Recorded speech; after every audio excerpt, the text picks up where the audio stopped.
basically the existence of these people and the massive amounts of power they wielded, specifically because they were the best at what they did, they ended up causing a riot because they were just running roughshod over the entire country without the restraint of law because they were better than everyone else at doing what they did, and they ended up destroying the Ming Dynasty. So you're saying that like these people were so, the meritocracy worked so much that it made these people, these eunuchs, so freaking competent that essentially they said, hey, we should just be in charge of everything. Awesome. I don't remember why we started talking about this, but do you guys want to move on to this aristocracy? Oh, yes. How did you like the video? Well, I don't think Sitch watched it. I watched it. What? Are you fucking kidding me? I worked so hard on this thing. I stayed up till 3 a.m. trying to fix it up. You put it out like 2 hours before the stream, Dev. I got up like I was wondering about that, Dev. Obviously you had it uploaded 2 hours before you released the thing. I mean, you could have released it earlier. Listen, I intended to be back home at 2 a.m. Right. I didn't think the shopping for a car would take this. I figured I'd get home at 1, the car would be set, I'd be good, I can settle down, watch it with my audience. I figured everything would be fine. Oh, okay. You were trying to watch it with the audience. Listen, that makes sense. Yeah. Okay. You uploaded. Listen, I appreciate all the work you did. Okay. And Adam watched it, who you have the primary argument with anyway, so that's fine. Yeah. But I'm gonna say this. And I knew, and I was thinking on DMing you like don't rush to get this video out, for my account. Because you upload the video at 2 o'clock, right? It was like 2 p.m. and it's an hour-long video. So we stream at 4 o'clock. So it's like kind of like, okay. I'm like eating lunch. I'm taking my poop. I'm doing things. I can't I don't necessarily have all the time to watch an hour-long video while this is happening. Okay. So I made this video, and it's the culmination of maybe like I'd already been looking into this topic, but I decided to take it more seriously after the stream. So I did a bunch of reading and a bunch of stuff. But the thing is, though, I really wish you would have honed in on what our argument was, because I don't really feel like your video addressed the argument, the central argument that we're making. That's because I don't, aristocracy. I don't agree. I don't disagree with you. Is corruption to meritocracy? See, I don't necessarily disagree with you. This is why I said that. Well, why'd you make this video? Because our conversation, you completely agree. Well, hold on. What's the point of making any video, Adam? Because I want to talk about it. Well, I mean, the viewership was great. So, I mean, obviously people are interested, but I think people are interested because they're right-wingers who are into megalithymia and want to believe aristocracy is a better system than a meritocracy. Okay, so here. Yeah, I gave like the first half of the video is historic examples, practical examples of what's going on between these two systems. And then I pull out 3 points, okay? What do you think of the 3 points? You put them on screen, I see. Yeah, aristocracies are stable but stagnant. Meritocracies are unstable but productive. I dispute that meritocracies are unstable, and that I dispute that aristocracy is stable. Have you not seen Game of Thrones? Like, what the fuck? That's ridiculous. Okay, I mean, yeah, fair enough, right? Like, so one already you're conceding is incorrect. No, let's move on to 2. I'm not conceding. Okay. These are very general rules. These are very general rules. Okay, these are very general rules. This is an untrue claim that you're making. Number one, this is factually incorrect. What do you mean by stable? Okay, so in the historic examples that I gave, generally, in the more unstable periods of a country's life, like during a period of instability, it tends to be more meritorious because there's more chaos. Chaos is a ladder. You know how it goes, right? So basically, when there's more churning in the upper class, people can actually rise up to the upper class and fall out of the upper class. It's more meritorious. When the upper class is calcified and there is no social mobility, then things do tend to be stable, but also very stagnant. Well, then wouldn't you have the causation backwards then, in terms of how you worded this? Like, wouldn't it be the more stagnant a society is, the more aristocratic it is, and the more unstable, the more meritocratic it is? Well, that's not what I said? I don't... No. You said aristocracies are stable but stagnant. Meritocracies are unstable but productive. Well, yeah, I'm not saying that okay, here. If this is maybe this is what you meant, because when I read that, I didn't watch the video, so maybe you put this on the video. When I read those sentences, it makes me think what you're saying is that there is some quality of aristocracies that makes society more stable, and some quality of meritocracies that make society more unstable but productive. No. What I'm saying is that if you have a society that is unstable and productive, it's more meritocratic. Right. When you have a society that is more stable but more stagnant, it's more aristocratic. Right. But I think you should word the sentence What do you mean by unstable? Stable and unstable. What are you talking about? I'm talking about movement in the social hierarchy. Well, I mean, a society can be stable and there be movement in the hierarchy. The society's not going to fall apart because there's upward economic mobility. People would say that makes a society more stable. Well, yes. However, I'm also talking about stuff like creative destruction, right? Where you have new industries are being created with new advances, old jobs get destroyed, some people are put out by that. We're seeing it right now with automation, right? You have entire industries of people who are going to lose their job because of automation, and it's like, well, that sucks. Those people are now going to be destitute. We have to do something about that. It's not like you can't just ignore that, right? However, a society with no technological advancement that's simply stagnated, those jobs would still be around. But in the end, the question is at what cost, right? The stagnated society, I think, would be more unstable. Obviously. I mean, why? It depends. It depends what we're. I don't know if you can make a hard and fast rule one way or the other on any of these things. Well, here, let me put it this way: like the Soviet Union, right? The Soviet Union wasn't actually unstable. It did collapse due to its stagnation, but not due to instability. That was the problem with that society. Mm-hmm. Well, I mean, and like, how are you defining stable and unstable? I guess just propensity to collapse. Right. Well, maybe not. Hold on, I got to think about this a bit. Well, no. When I was talking about stable, I was definitely talking about the stability of the hierarchy. And when you have like an aristocracy, and you have very calcified social classes where there's very little movement in between them, that is stable but stagnant. Right. Well, I would be careful. Now, again, I don't know because I didn't watch the video. I would be careful when using that definition of stable because, number one, I think if you just say stable without defining it that way, most people are going to assume you're making a broader claim about the stability of society, not the stability of the hierarchy. And number two, if you're defining it from the stability of the hierarchy, then obviously just definitionally, aristocracy would be more of a stable hierarchy, and meritocracy wouldn't, just by definition. Yes. I'm okay with that, yeah. Okay. Yeah. There's like when I look up, so here's a good example. It says social stability is the degree to which a society and its institutions remain predictable and reliable. That's a good way of framing it, don't you think? Mm-hmm. Yeah. I mean, what's the thing? Like, this is why I like liberal democracy, right? Is because we've managed to thread the needle between these two extremes, where we have a lot of productivity and also a lot of stability, right? Things aren't like things are chaotic enough that there's enough opportunity out there that you can go out and make something of yourself with your own gumption. You know what I mean? Right. But it's not so chaotic that we have completely non-functioning institutions that are just incredibly corrupt and doing nothing. Yeah, I think that's a really smart and interesting way of framing it, because I agree. And you can like push too far in either of those directions, right? Of course.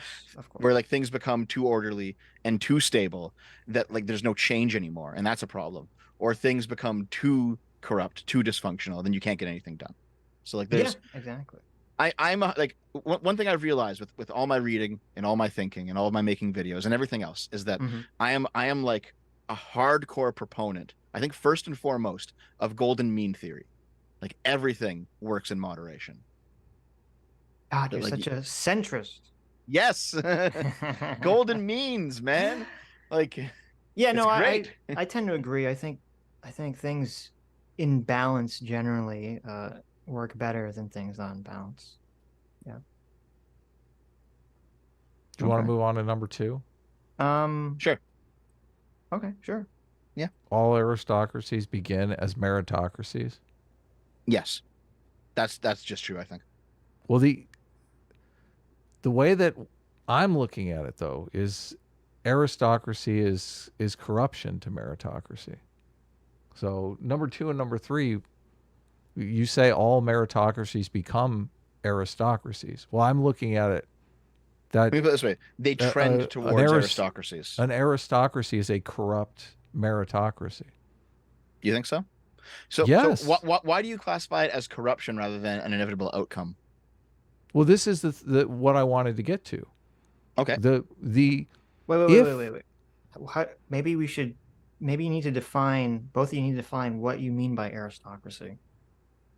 Aristocracy is a system that functions on political patronage, where you're basically giving positions of power to people because they're your friends and family, not because they are going to be good at doing the things that they're tasked to do. Meritocracy is giving people tasks to do based on merit. Okay. And Dev, do you agree with that definition, or do you have a different definition? That sounds pretty good, yeah. Okay, so if you have a system where people are going to give out tasks to do based on how loyal that person is to them, aside from merit, that's a corrupt meritocracy. You're not awarding positions based on merit. You're awarding positions based on how this person serves your interest. Well, that's sure. what an aristocracy is. I mean, I do agree with you, but I'm also the argument that I'm making is that it's a natural end result of it. No, but this is why it was so frustrating talking to you guys, because if you're saying the outcome is going to be corruption, what is the point of even having this exercise? What is the point of even coming up with a meritocracy? Well, hopefully to stave off the corruption for another day. Personally, that's what I would think. I mean, there's like there's like an American saying, right? It's something about like watering the tree of liberty with the blood of patriots, something like that. Then you are in favor of meritocracy. Yes, of course I am. I said it in the video 5 times. Well, what is so complicated about this? That's why I just this all began with the flippant comment that I made on the live stream where I said meritocracy is better than aristocracy, and Carl said no, they're the same. And then you make an hour-long video basically claiming they're the same when I'm saying, no, there is this fundamental difference. One is a corrupt I didn't say they were meritocracy. The same in the video. I didn't say they were the same in the video. I said that given enough of a time span, they all turn into them. It is a natural progression. So that meritocracies do become aristocracy. Like if you want to classify it as corruption, that's fine. The whole point listen. is If to you want to avoid classify that. If you want to classify it as corruption, that's fine. Like I'll even agree with you, it's corruption, but it's a natural corruption. It's like a lifespan of the system. So eventually it will calcify, and then you have to rejuvenate. I don't see why you do. Well, but here's the problem, and I think that maybe you could kind of alleviate this entire issue. Like if number 3 didn't say all meritocracies become aristocracies, if it said all meritocracies, or it should rather what it should really say is all systems, all hierarchical systems trend towards corruption, yes. Towards corruption or trend towards aristocracies. Adam would agree with that statement. Of course, that you're making a definitive become, which is not necessarily true because we don't know what the future holds. Well, and the whole goal of meritocracy is to fight aristocracy. Why do you think they're going after Hunter Biden so badly? Yep, and Trump and everyone else. Yeah, they're right. Yes, the thing. Our whole America system is designed to fight aristocracy. Right. Yes, it's good. I agree. Well, why are you making a definitive claim here at the end then? Do you think that you should make the distinction between trend and become? Probably yes. Okay. That actually makes sense. Audio, yes. you can do that. I can. Yes. There you go. I'll probably do that after the stream. Yeah. Look at this. Wow. We're building bridges here. Yeah. What Dev means is meritocracy is a fruit and aristocracy is a rotten fruit. That's what Adam means too, though. I just want to examine this idea for a second, Dev, because I do think there are people who believe they are better than other people. This is what megalothumia is. It depends on what you mean by better, right? Because there are some people who are better at some things than other people. Yes, obviously. Yeah, but there are people that believe they're just better by the nature of who they are. It's their birthright to be better than certain people. There are people that believe that. They believe they are the aristocrats in this aristocratic system, that it's their birthright to rule over people. So when I see people making the case for aristocracy, I think a lot of people think that they are the aristocracy, and this is their birthright that has been taken away from them by society. And when you're making videos claiming, aristocracy is fine, I think those people get all hard for these videos because when did I say that in the video, that aristocracy is fine? I mean, the whole video kind of is making a claim that aristocracy is fine. Look, right no, here. It's not.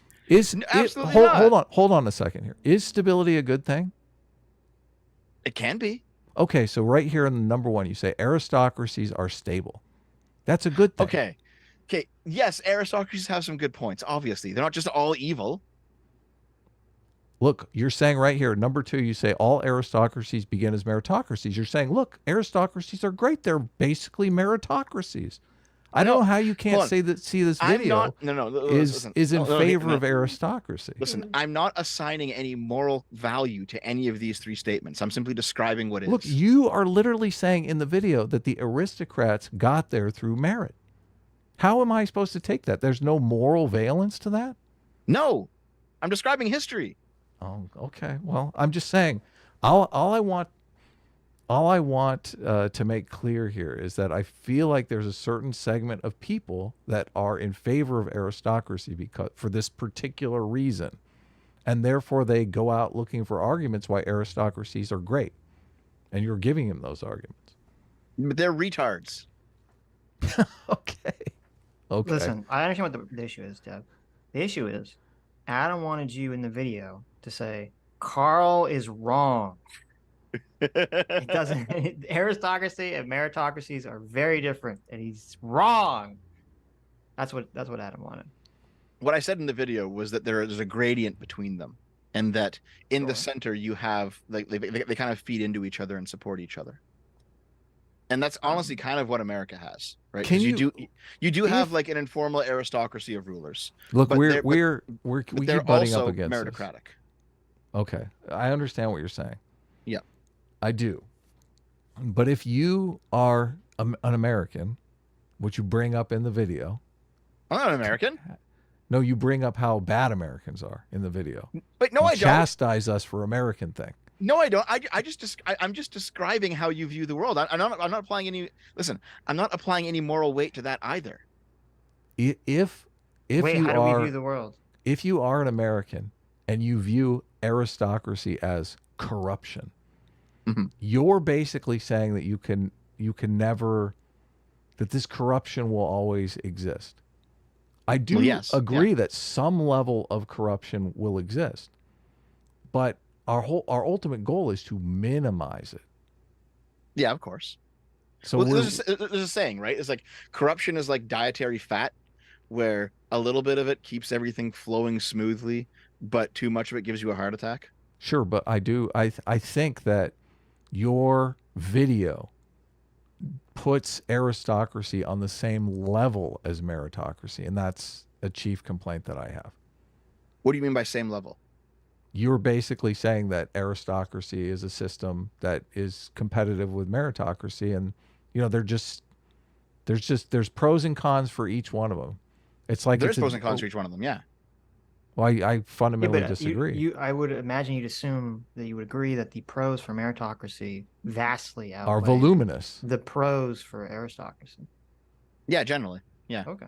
There's a few historical. He sees hedging. Yes, generally, because there's a few historical examples. So there where that wasn't the case. Hold on, there are cases. Generally, yes. Okay, I'm fine with generally. That's fine. Yeah. Well, no, he's saying there are cases where aristocracy was a better fit. I'm sure there are some niche cases, or for whatever reason. I described them in the video. Fine yes. with that being a situation. Okay. I mean, I think when we talk about these systems and the systems you want to implement in, the real world, you have to operate on like, well, if 95% of the time the meritocracy is better than the 5% of the time the aristocracy is better, you want to go with the 95%, right? Yes. Obviously. Okay. like if you have perfect information, you can figure out what you do in every case, but you don't have perfect information, right? So Sure, yes. but see, to me, like that what you just described, that's why meritocracies are better. Like if some person had perfect information, like if one person who was like a moral person, this is kind of why I completely disagree with the anorexers and think they're being naive. If you did have one person with perfect moral clarity and perfect information, obviously an aristocracy or a monarchy would be better, right? Because they would know everything to do. But we don't have that, and we probably never will have that. And that is why we do need the meritocracy, because essentially, I think it's kind of funny. I think humans and human societies essentially operate the same way machine learning operates. Like it's just a bunch of people doing shit, and whatever works is what we end up doing. And so you need as many people doing all these different things constantly just to kind of figure out what is actually working. And then you if you're not so ideologically motivated, you can kind of select what is the best way forward, essentially. And I think meritocracy provides enough of these games of competition, enough of these ladders of chaos for people to climb up that allows for us to kind of figure out what works and what doesn't work. Where under a monarchy or an aristocracy, there's really just one game that's being played. Power, yeah. It sounds about right, yeah. Okay. I mean, the one of the examples that I gave as a failed meritocracy, where it failed not because it calcified into an aristocracy, but it failed because of it being a meritocracy. It was one of the examples from China, where basically you had one part of the state that was actually a meritocratic institution, but because of that, it was so much more competent than everything else, it destabilized the system. And wait, I don't know this example. What happened? Okay, so, oh God, here, Adam, you It's might too as well long to explain. It's not too long. It's just okay. Here, so Sitch, you have Confucianism, right? Which is like which is basically Chinese aristocracy. It's the idea that it's like Chinese tribal ethics and customs. You should help your family out. Family first, friends first. People around you first, right? And the argument they give is social harmony, right? If you don't upset the balance among your family, then you'll have social harmony. Okay. And then you have the legalists, and the legalists, they were like political realists, and they basically wanted to build a philosophy of how to run a giant multi-ethnic empire in the most efficient way possible, which would be meritocratic. And they were meritocratic, the legalists. So one of the things that they did was they employed eunuchs, because eunuchs couldn't reproduce. So they had no family ties. So this is like, here's how we stamp out aristocracy. We cut everyone's balls off, and we use them to run our state. Okay. And to be honest, it worked though. It worked. Is that they had like the eunuchs did the jobs very, very well. And they picked the best eunuchs for the job, and they didn't have any family ties, so they were simply focused on being the best they could be at their work. Well, there's another reason, because they weren't distracted by sex. Yeah, there's that too, obviously. Yeah. But what happens is at one point, one of the Ming emperors, he wants to set up a secret police, and he wants the secret police to basically go around to all the regional lords and see if he's unfairly privileging his family with like state appointments, right? So he has a gang of eunuchs who are like they're the best spy masters in China, and he empowers them to go and monitor the noblemen in China. And they go around, and they become so good at this job that they end up like wielding more power than the emperor. And they basically, the existence of these people and the massive amounts of power they wielded, specifically because they were the best at what they did, they ended up causing a riot, because they were just running roughshod over the entire country without the restraint of law, because they were better than everyone else at doing what they did, and they ended up destroying the Ming Dynasty. Okay, so you're saying that like these people were the meritocracy worked so much that it made these people, these eunuchs, so fucking competent that essentially they said, hey, we should just be in charge of everything. And then that kind of created this instability. It's not necessarily that they were in charge of everything, but rather that they were persecuting the nobles so much that there was a revolt against the emperor. Were they persecuting the nobles under the accordance of law, or were they doing so in a corrupt manner? A bit of both. It really depended on the specific instance, but basically the attempts to stamp out in a centralized manner people favoring their family, because I mean it is human nature to favor your family because they're your family, right? But if you try too hard to stamp that out with like centralized state force, you do end up disrupting society. Yeah, because right? it is unnatural. Yeah. Like here, like you guys run a small business here with your channel, right? Like imagine you needed somebody to do a job for you. Like you need a new editor or something, right? Mhm. And Sitch, you say, Sitch is gonna hire his brother because I know my brother. He's a good editor. He's a good guy. He's my brother. I'll hire him. Never, That's not CT. meritocratic. I would never do that to you, CT. But you know what I mean? Like like that is something that a reasonable person would do, and it's not meritocratic.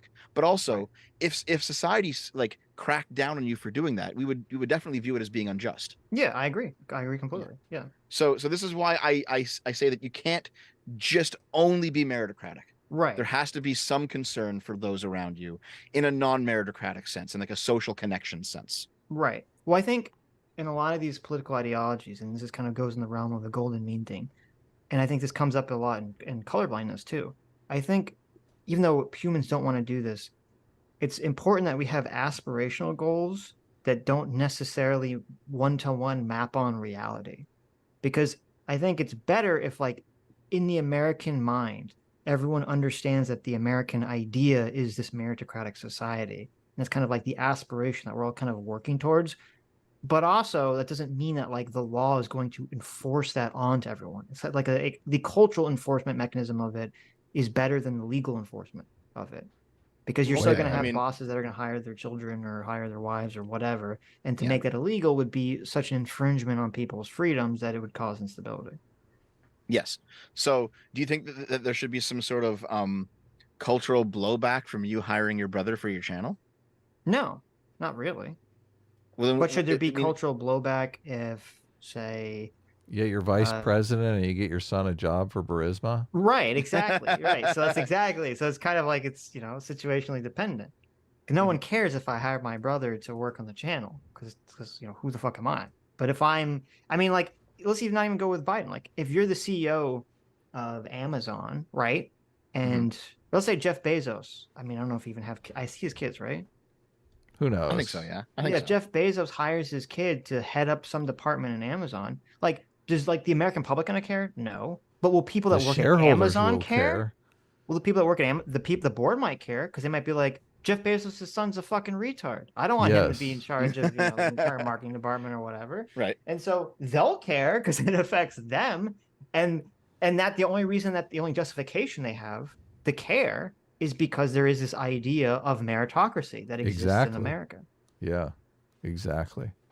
They can bitch and moan because they say this goes against our cultural norm. This guy's breaking the cultural norm here. It's not. But if you're in an aristocracy, you're just like, suck it up. It's the boss's kid. You got to do what you got to do. Right. So hold on. It's not just it's a cultural norm. It's the fact that if you're on the board, it means you bought stock in Amazon and therefore you have an investment. So if Jeff Bezos' son turns out to be a retard, you lose your investment. So you have like a financial incentive here. Of course. Not really a cultural one, I think. I think it's a financial incentive. The cultural norm allows people to justify beyond bitching and moaning. Beyond just the financial investment, right? Like the financial investment is why they care. But if we lived in a society that was just, no, things are just aristocratic and you just have to accept it, you might be like, oh, fuck, he put his idiot son in charge. But what are you going to do about it? You can't complain. Right. Okay, so how about this? Let's say Amazon wasn't a public company, right? It was still as big as it is. It's just privately owned. So here, let's use Twitter because Elon just made Twitter private, right? Let's say Elon decides to put one of his buddies in charge of something at Twitter. Okay. Well, how many times do we have to do this thought experiment? Yeah. Well, I'm trying to figure out exactly where the line is here because now it's a private company, right? So it's not like there's outside influence with stock ownership and people having investments. Yeah. So look at this. I don't get it. No. I'm saying, would that be acceptable? Let's go with the hypothetical. Would that be acceptable? Do you think if he said, you know what, this is my private property, it's my company, I'm hiring my friend. Yeah. Culturally acceptable. Is it culturally acceptable to do that? To who is the question? Well, to the culture. Yes. Well, it's interesting because it kind of depends on how egregious it is, right? And like if you're just asking me like, will people care? Because everyone cares about everything Elon Musk does. And Twitter's a big company. It's not a small company. Twitter's a big company, so people will care.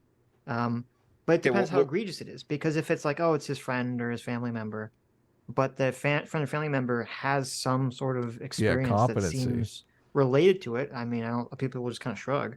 But that was kind of the big complaint against Hunter Biden, was that everyone was like, they don't see... He's a crack addict. Right. They don't see the justification or explanation. So it's just the fact that it is based on family is just so apparent that it's kind of like impossible. So it's in your face. He's literally a crack addict. So here's an argument that I actually don't believe, but I want to run it by you, okay? Okay. Just to get your take on it, all right? I've heard people say that the reason that you'd want to hire a Hunter Biden is so that you have the connection to Joe Biden. But the connection itself is the merit. Oh my God. Because at the end of the day, like if you ask, like, what does Hunter Biden bring to our company? So he doesn't bring this skill or this skill or this skill, but he does bring a line to Joe Biden. This is aristocracy thinking at its highest, because the connection is based on friendship, not on merit. True, but nonetheless, that line to Joe Biden still has monetary value. Because Joe Biden is going to help you from a patronage perspective, not from a meritocratic perspective. Here's the difference. Okay. So it's true that there is obviously there is a financial benefit to a country that hires Hunter Biden if they can use that connection to leverage Joe Biden to get something to their advantage, right? Mm-hmm. So from a pure capitalistic perspective, you could say, well, it's fine. However, the problem with it is that we would view Joe Biden doing something for that reason corrupt. So it's kind of like this weird situation where, like, Burisma hiring Hunter itself isn't necessarily the corrupt act. But if Hunter gets Joe Biden to do something to help Burisma purely on the fact that he's his father, that is the corrupt act. And that's why people are against it. Because it's kind of like seeing them, like, by the perception is by Burisma hiring Hunter, even if that action itself is not corrupt, it's an attempt of trying to do, or at least it's perceived as the attemption of corruption. Yes. I mean, I generally agree with you. Yeah, like that sounds pretty good. Yeah. I just want to run that by you because I've heard people say that like the value that Hunter brings to the company is his connection, and that's true. But he brings value, but the value is not what's going on here. Is that what we're talking about? Yeah. Yeah. He does obviously bring value. It's just it's value based on an aristocracy as opposed to a meritocracy. Yes. Yeah. So then, like, I guess here. Let me think about this for a minute. Yeah. How much nepotism is acceptable? Is the question that Dev seems to be probing. Well, but I just feel like a lot of people would say it's a real question, though. It's a real question. It is a real question, right? Because, like, if you Hi, you just listened to a clip from the Sitch and Adams show. If you like what you heard, you can listen to our live show right here on this channel on Sunday, starting at 1 p.m. Pacific, 4 p.m. Eastern. And if you want, you can super chat us. We read $20 and up super chats on the show, and then do a follow-up stream on the following Tuesday where we read the rest of the unread super chats and interact with fans of the show. Subscribe to this channel right here to listen to the live show or to listen to more of our awesome clips.